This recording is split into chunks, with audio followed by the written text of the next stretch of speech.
already completed encoder part of the transformer.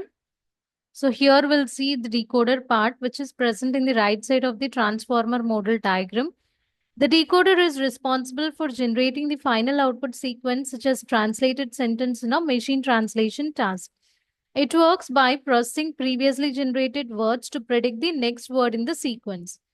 So if you take the structure, like just like encoder, decoder also consists of n stacked layers, and also each decoder layer has three key sublayers like masked multi-head attention, cross attention, or feed forward network.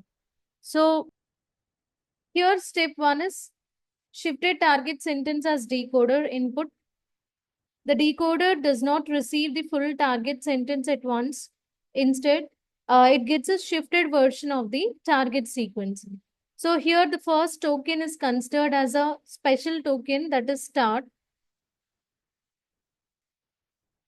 which ensures the model generates words auto-regressively. So if you take this example, so here our main sentence is I love AI. So you can just go through the encoder part. There we considered I love AI. And this is the translated version of that sentence, target output sentence. Coming to this shifted decoder input part will represent something like this. So why this shift is important? Because this actually prevents the model from cheating by seeing the correct output at each time step. So it can't see the correct output word at each time step. It ensures that during training, the model learns to predict the next word based only on previously generated words. Then coming to this word embedding and positional encoding part. In translation model, each word or token is represented as a dense vector in a high dimensional space, right? So this actually allows the model to capture the meaning and relationship between the words. So you can see the embeddings. So these are the embeddings for the respective words in the translated sentence. So here, first thing is, what is this embedding part? Which is nothing but converting the words or tokens into high dimensional numerical representation. Then this positional encoding part. It is nothing but adding information about word order, since self-attention alone doesn't capture sequence order. Yes. So these embeddings, they actually help the model understand the semantic relationships. They are combined with this positional encodings before being fed into the transformer.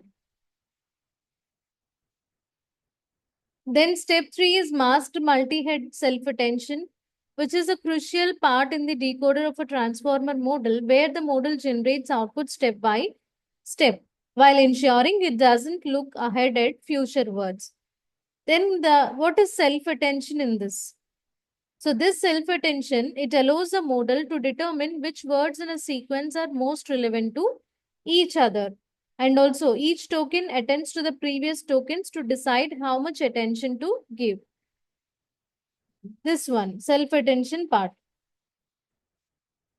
And we have something like masked self-attention also in decoder. So masking is applied to prevent a token from seeing future tokens, which ensures the model predict words one by one rather than using the entire sentence at once. Say first I want to predict this word Jadot. So this is a decoder input. It usually starts with a start token, and the model sees only this start and predicts the Jador word. Okay. So initially what this decoder considered, so the word or the input provided to the decoder is just start. With the help of this, it will try to predict next word, that is Jador. Then in order to predict next word after this Jador, that is IIA. So here decoder input will be start as well as Jador. It will take the previous two words in order to predict the next word. So how it is possible? Because the model now it can see both the start as well as JADOR, but not this IA, because it is a future word, right? So that is the purpose of masking. So this masking is applied in order to prevent a token from seeing future token. So this token is not visible. So only these two are considered as a decoder input, and this is a predicting word. So why this masking is important means it prevents a data leakage where the model could cheat by seeing future tokens. Then encoder decoder multi-head attention part. So this step is important for aligning the decoder's output with the encoder's result. It mainly helps the decoder focus on the most relevant parts of the input while generating the text. Here we have query as well as key and values. So this query comes from the decoder, which represents what the decoder is trying to understand at a given step. Then we have key and value, which comes from the encoder output containing meaningful representations of the input sentence. Say, for example, the encoder processes the input sequence, I love AI, converting each word into a meaningful vector like this. So we have three different vectors for three words in the sentence. When generating text, decoder uses query key matching to focus on important encoder outputs. If it is generating a word like J adore, so we saw that. So if it is generating word like this, it will use attention scores in order to determine how much it should focus on these three words separately. So coming to the importance of this step, so it helps the decoder understand which parts of the input sentence are relevant for generating each word. And also it improves translation quality by ensuring that context from the input is effectively carried into the output. Then feed forward network. So once the self-attention and encoder-decoder attentioners are applied, each token's representation is refined by passing through the feed forward network. It enhances the learned representation by applying additional transformations and also helps the model learn complex relationship between the words and increases the model's capacity to generalize. Then the last step is linear plus softmax, where the final prediction will be done. So here, the refined output embeddings are passed through this linear layer in the transformer model. So you can see that in the original diagram of the transformer, there you can find linear layer as well as softmax layer, from which we'll get the output predictions. So just go through the diagram. So the refined output embeddings are passed through this linear layer, which is a fully connected layer. And then softmax activation function is applied in order to convert the raw scores into output probabilities.